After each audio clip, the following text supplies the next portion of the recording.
O'Reilly. You need parts? O'Reilly Auto Parts has parts. Need them fast? We've got fast. No matter what you need, we have thousands of professional parts people doing their part to make sure you have it. Product availability. Just one part that makes O'Reilly stand apart. The professional parts people. O'Reilly Auto Parts. For all you elk hunters out there, chasing turkeys is basically the same thing. I know the reaction you just gave me, but don't knock it till you try it, and don't try it without OnX. The Hunt app will not only help you find new areas on public ground, but I use it to find out landowner info to get permission on private ground that I see birds on as well. OnX Hunt has a special offer for you. Use code CAL to receive 20% off your membership at onxmaps.com/hunt and find more birds this spring. There's nothing like snook hook sets at dawn or catching a tarpon in the moonlight. Find your next fishing trip made easy on fishingbooker.com and experience the magic of the Sunshine State or any other destination on your fishing bucket list. Book a blue water adventure in search of sailfish or go snapper fishing with the kids. With over 6,000 captains and trips to choose from, planning your next one just got a whole lot easier. Download the Fishing Booker app on the Google Play or App Store, or visit them online at fishingbooker.com to book your trip today.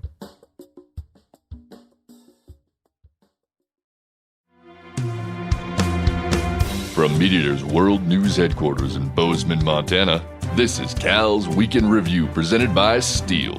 Steel products are available only at authorized dealers. For more, go to steeldealers.com. Now, here's your host, Ryan Cal Callahan.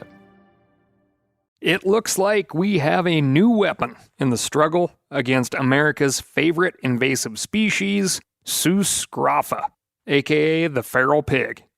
That weapon is sodium nitrite, a common substance that is mostly safe for humans and other animals to eat. In fact, it's a key ingredient in curing salt, which some of you sausage makers out there use to give your finished product an appealing pink color. If you've ever tried to cure a ham or make a corned moose tongue, you also know sodium nitrite. When sodium nitrite enters the body, it is converted into a compound called methemoglobin. You've probably heard of regular hemoglobin, the protein in your blood that carries oxygen to your cells. Methemoglobin can't bind to oxygen. If you have too much of it in your blood, less and less oxygen gets into your tissue. Eventually, you start suffering from oxygen starvation, known as hypoxia. Luckily, most animals, including humans, also produce an enzyme called methemoglobin reductase, which, as you could probably tell from the name, reduces the amount of methemoglobin in your blood, converting it into good old standard hemoglobin. Unless you are shoveling sodium nitrite into your mouth, this enzyme should keep you protected from the stuff. However, pigs might be the only animal that can't produce methemoglobin reductase. When they ingest any significant amount of sodium nitrite, their blood stops carrying oxygen effectively, and they die from hypoxia. This was discovered by accident when domestic pigs ingested plants and water contaminated with chemical fertilizer that broke down into sodium nitrite. Which, now you can add this crazy scenario to the list of major scientific breakthroughs discovered by accident. Maybe most famously, the case of biologist Alexander Fleming, who in 1928 accidentally left the cover off a petri dish filled with staph bacteria. He noticed that mold spores that had blown in through an open window killed the bacteria, leading to the development of penicillin, like a poison in reverse type situation. You know, so there's that, and then there's killing pigs with sodium nitrite. We don't make mistakes. We have happy accidents. So today, let's have a happy accident and see what we can make out of it. Anyway, an Australian company has now developed a sodium nitrite-based poison for feral pigs called Hog-On. Huh? Get it? Like doggone, but for hogs. And gone, like, you know, you want the hogs gone. I can explain this pun more in depth if you'd like. Just, write in, say SKCAL at themeateater.com. let me know. I can schedule a longer episode on that, or, Now, hoggone it, where was I?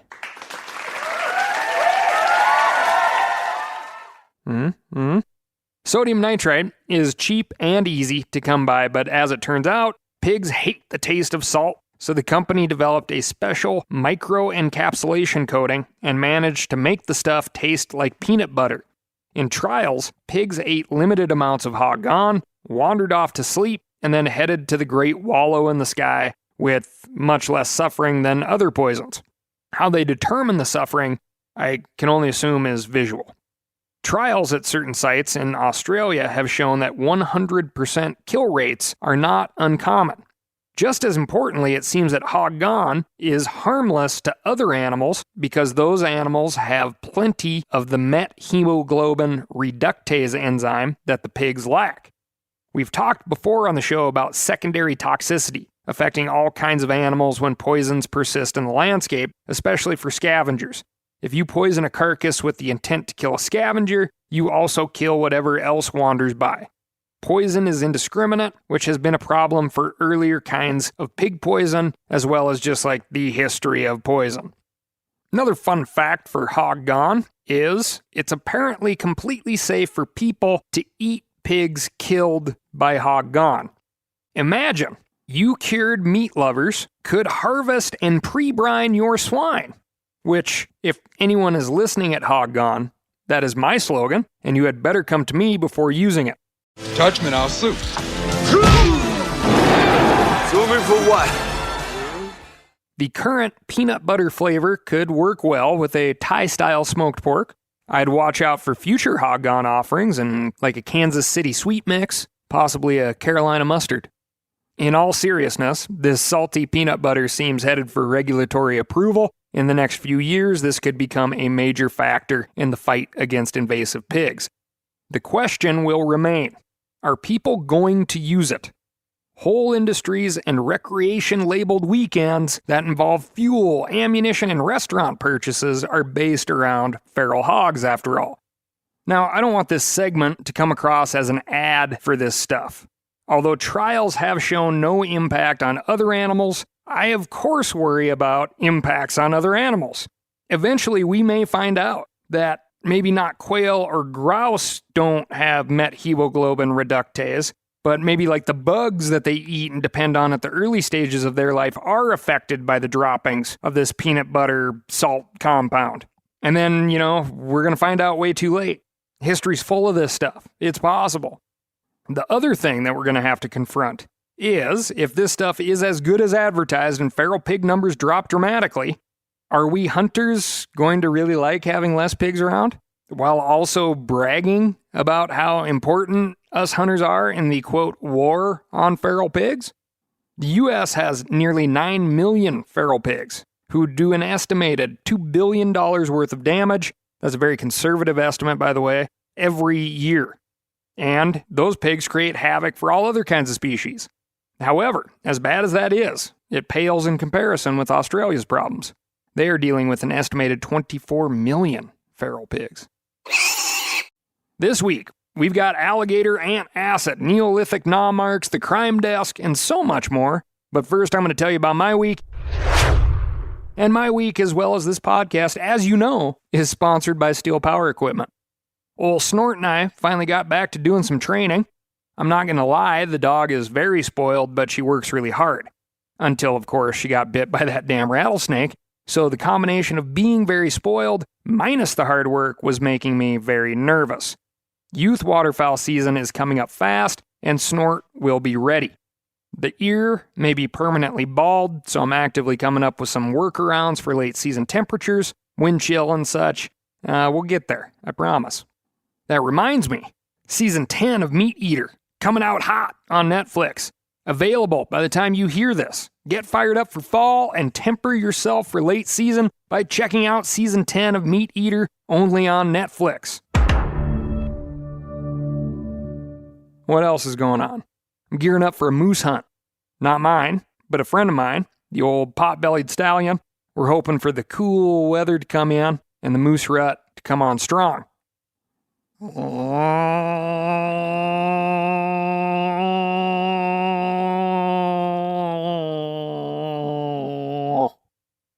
That's my cow moose call.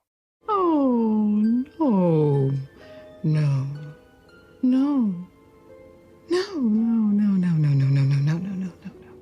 Moving on to the prehistoric reptile desk. Earlier this month, the owner of a game processing facility in Mississippi discovered 2 Native American artifacts buried in the contents of an alligator's stomach. Yep, you heard that right.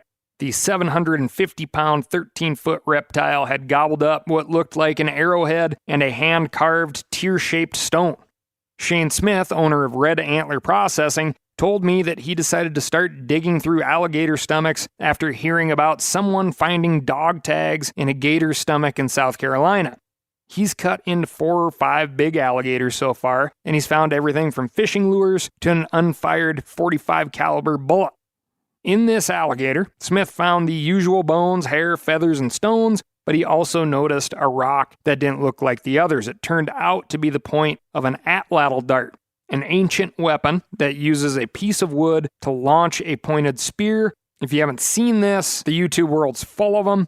Basically, you use a piece of wood as a lever to hurl a shortened spear at faster speeds and longer distances. People can get very accurate with these. In fact, states have added atlatl seasons into hunting seasons, or legal means of take during archery season. Experts told local media that the atlatl point was likely made between 5,000 and 6,000 BC, which would make it about 8,000 years old. I gotta say, for being 8,000 years old and in an alligator stomach, it's in pretty good shape. They just don't make outdoor gear like they used to. The second object is an even bigger mystery. Smith assumed at first it was a fishing weight, but he soon learned that it's a late Archaic period device called a plummet. This heavy, tear-shaped object is about 1.5 inches long. It's finely carved and has 2 holes near the top that do not go all the way through the stone. It's made from hematite, an iron oxide used by native groups between 1000 and 2000 BC. Archaeologists have found thousands of these objects, but no one quite knows what they were used for. Some believe they were used as fishing weights or charms, while others think they were used as a bolas, a weapon made of weights tied to the ends of interconnected cords made to tangle up birds and small game. One 2011 study by researchers in Louisiana hypothesized that they were used in a weighted loom weaving process. We don't know what Native Americans used plummets for, but we do know how they ended up in an alligator's stomach. And no, as far as we know, the gator didn't eat an archaeologist. That belongs in a museum. So do you. Alligators often eat grit and rocks to help with digestion. They don't have gizzards like ducks and chickens, but they still consume stones to help break up indigestible objects in their stomachs, like, pieces of wood or large chunks of bone. So, after sitting on a river bottom or bank for thousands of years, these ancient artifacts, whatever they were used for during their time, were consumed and put to a much different use as an acid of sorts, a digestif. Hard to find that feature on any modern multi-tool, isn't it? Quick fun fact for you. What is the difference between gastrolite and gastrolith? A gastrolith is a stomach stone, which is exactly what these ancient artifacts became. A gastrolite is what happens to a gastrolith when it passes through the system. You can think of that as a stinky stomach stone.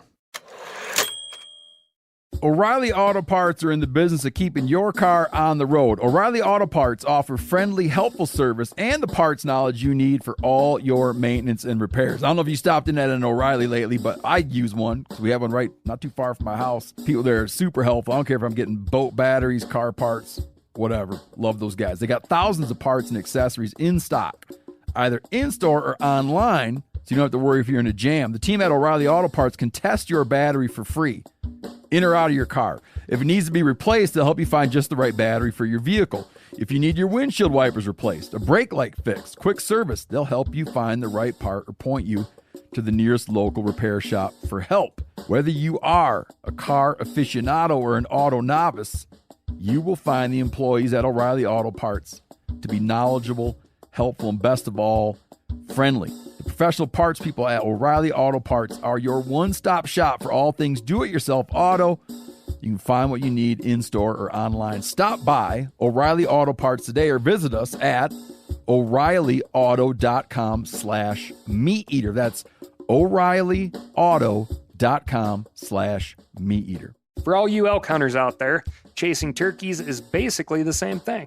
I know the reaction you just gave me, but don't knock it till you try it, and don't try it without OnX. The Hunt app will not only help you find new areas on public ground, but I use it to find out landowner info to get permission on private ground that I see birds on as well. OnX Hunt has a special offer for you. Use code CAL to receive 20% off your membership at onxmaps.com/hunt and find more birds this spring. Now, a lot of you guys are familiar with the old hunting tradition of eating, some organ, the heart or a chunk of liver off the first animal you kill. I had that when I was a little kid, and it was a big deal. Organ meats were always prized by frontier people who knew the importance of getting a lot of different minerals and nutrients. And as often is the case, those guys were onto something, because organs are among the most nutrient-rich foods on the planet. And you can get the same benefits your ancestors craved via convenient daily capsules from Heart and Soil, made exclusively from regeneratively raised, grass-fed, and finished cattle.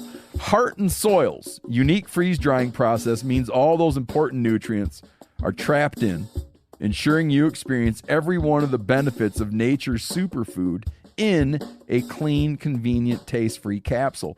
Find out more at heartandsoil.co. And make sure to use code MeatEater for 10% off your purchase.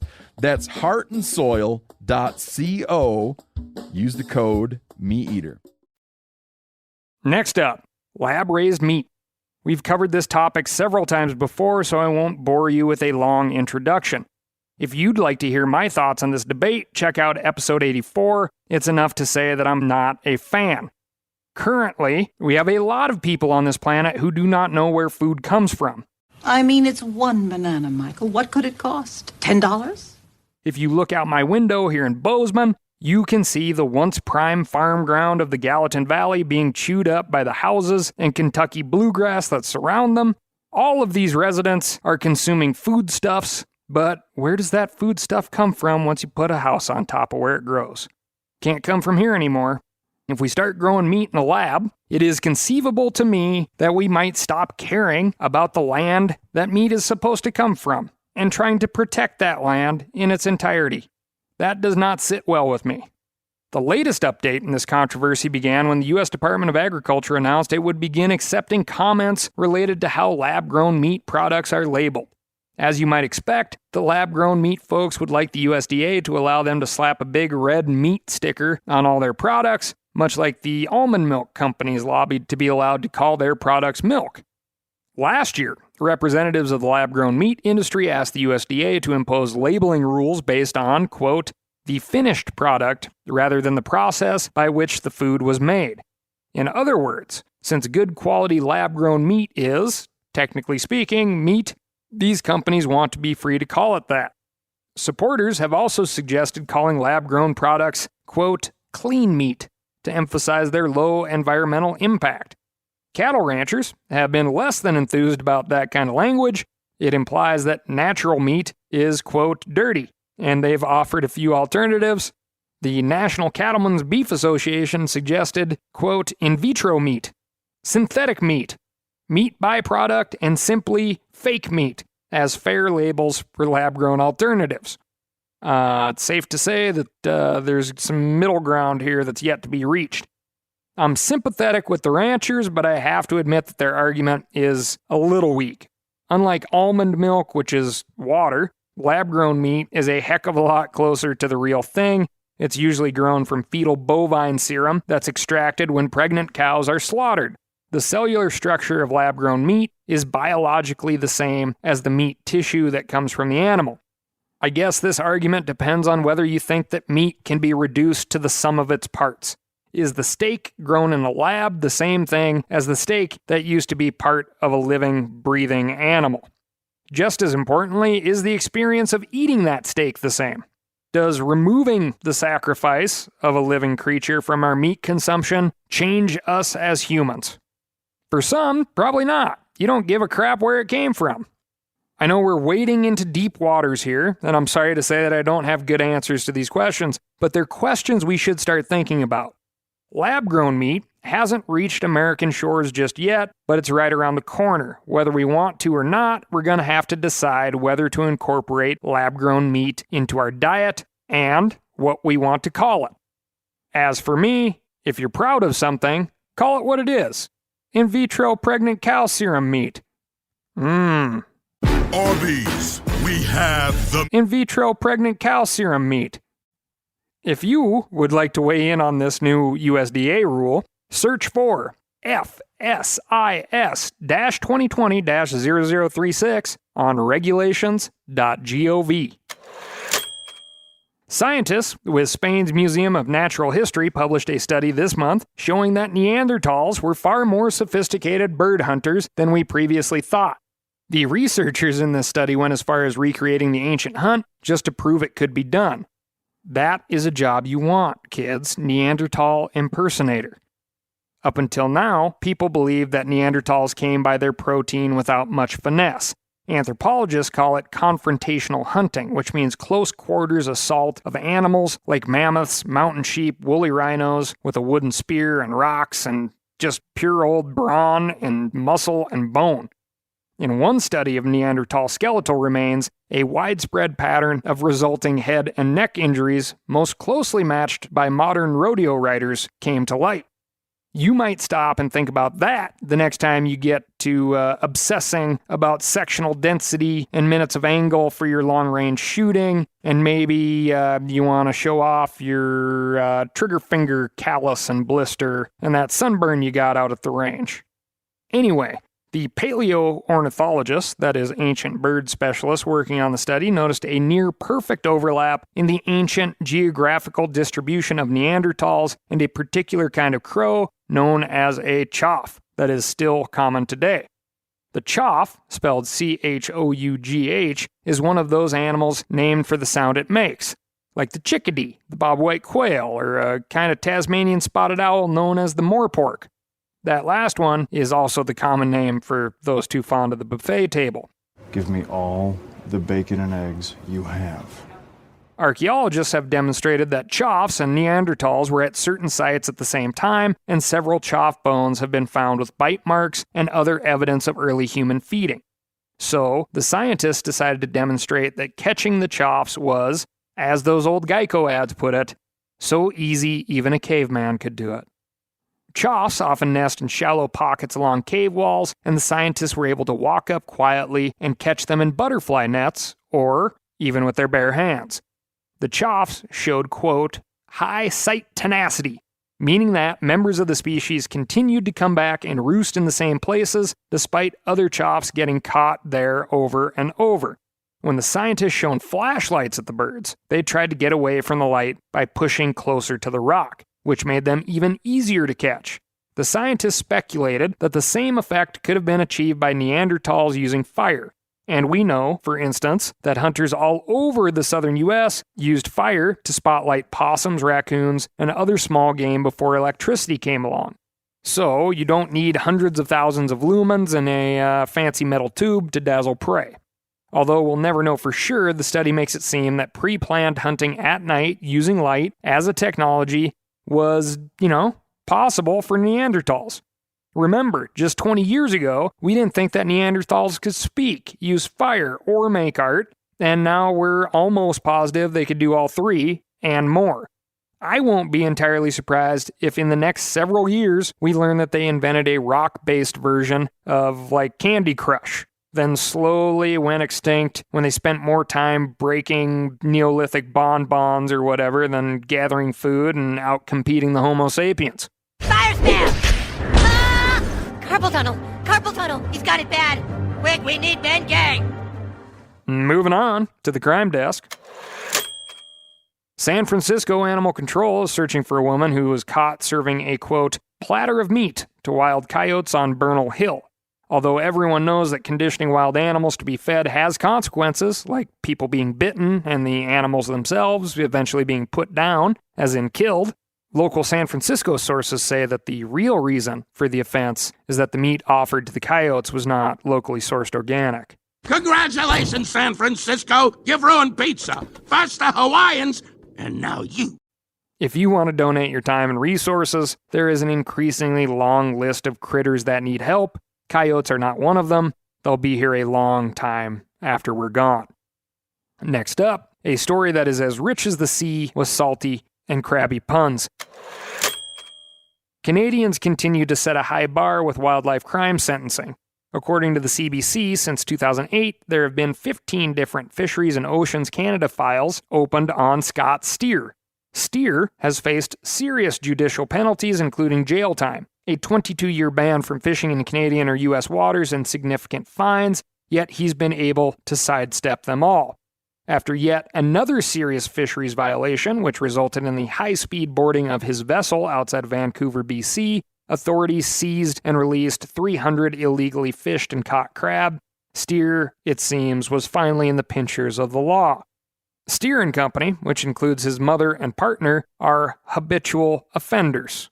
Habitual offenders always kind of makes me think of that scene in one of the best movies of all time, Raising Arizona. Recidivism! Not a pretty word, is it, Hi? Anyway, in 2019, they were caught illegally harvesting sea cucumbers, which racked up another 8 offenses between July of 2019 and March 2020. They allegedly received $80,000 by falsely claiming benefits under a Native Claims Corporation, for which they received a grant, and subsequently fraud charges. Again, Steer, whose name suggests an ability to avoid collision, has had fines, citations, probations, prohibitions, many near misses with the inside of a jail cell, and now the province has seized his vessel, truck and trailer, all 3 commercial seafood businesses associated with him, $1.3 million in assets. The province claims were made off the backs of illegally taken seafood, such as crabs and cucumbers, and they are looking to seize his home on Gabriola Island.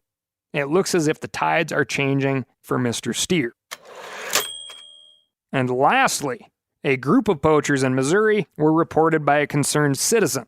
A group of 16 hunters were found with 471 squirrels in their possession after 2 days of hunting. This group was found to have 151 squirrels over their legal possession limit. The daily limit is 10 squirrels per person with a 2-day limit in possession maximum. If you want me to explain that a little bit better, I will. In the regulations, it says you can shoot 10 squirrels per person per day.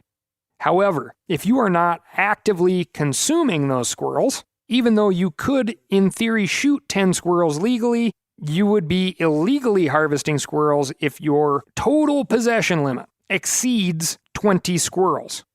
You with me? So I shot 10 squirrels the first day, 10 squirrels the second day. I want to go out the third day. I better eat some squirrels.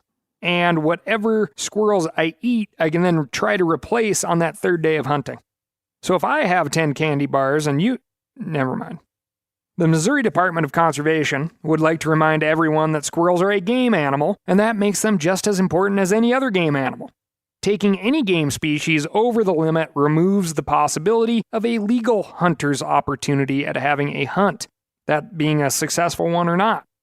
As we get into the thick of hunting seasons, be respectful out there. Be courteous. There's going to be a lot of folks in the woods, first-timers, long-timers. Remember, at the end of the day, we're all out there to enjoy ourselves. Be kind, be courteous. That's all I've got for you this week. Remember to check out steeldealers.com to find a local, knowledgeable, kind, patient steel dealer near you whose only care is making sure you have what you need when tree limbs fall across your shooting lane or road to camp. Side note here, if you want to make easy work of light-bodied animal butchery, get a set of steel lopping shears. The 30-inchers make butchering deer and antelope a breeze.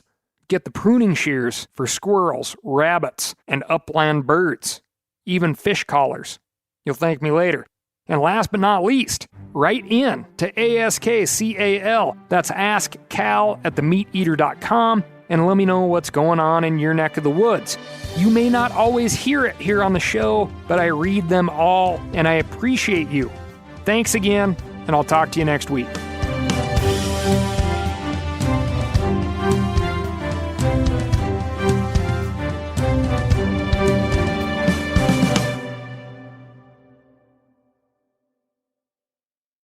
I'm sure a lot of you guys remember the old ceremonial hunting tradition of eating the heart out of the first animal you kill.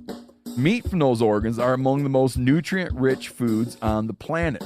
You can get those same benefits your ancestors craved via convenient daily capsules from Heart and Soil. Find out more at heartandsoil.co. And remember, use code MeatEater for 10% off your purchase. Outdoor adventure won't wait for engine problems. Things like hard starts, rough performance, and lost fuel economy are often caused by fuel gum and varnish buildup.